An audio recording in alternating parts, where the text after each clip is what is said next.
I started to get like visuals, and like I felt a lot more feeling in like my body, but like it was like extra sensory. Like I could almost feel stuff outside of my body, if that makes sense, a little bit.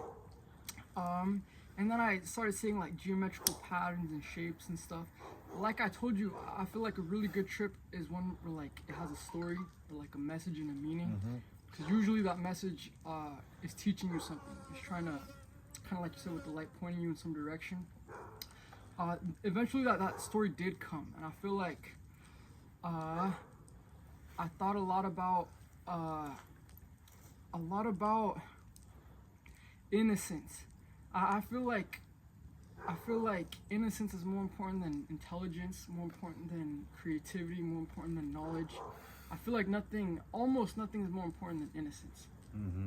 So I feel like if you can keep your innocence, you can keep your connection to God, or keep your connection to the Spirit, or whatever it is. I feel like innocence is what keeps that.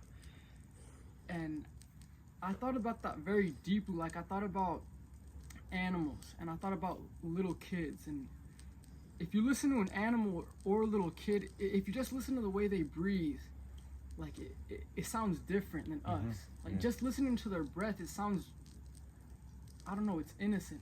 You know, there's something very beautiful about that. So I feel like if we can keep our innocence, we can keep our spirit and keep our youth. So I feel like that's very, very, very important. Is protecting ourselves. Because I don't think anything in the physical world,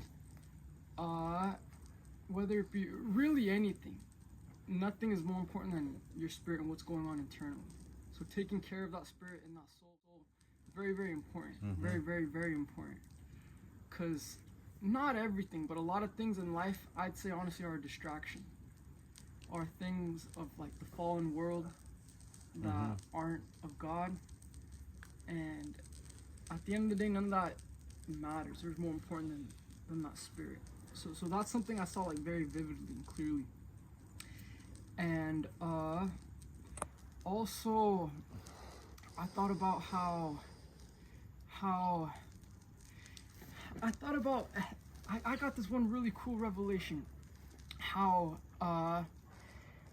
people in Jesus' time were saying that miracles were over. There's no more visions, there's no more dreams, there's no more miracles. That's one of the reasons they didn't believe in him. And they're still saying that to this day.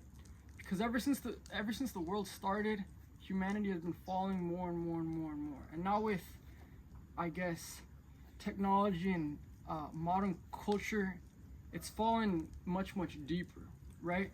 But that doesn't mean that miracles are over. That doesn't mean that dreams are over. That just means we have to try harder to connect with that innocence and that spirit, which is very hard to, but is very possible, you know.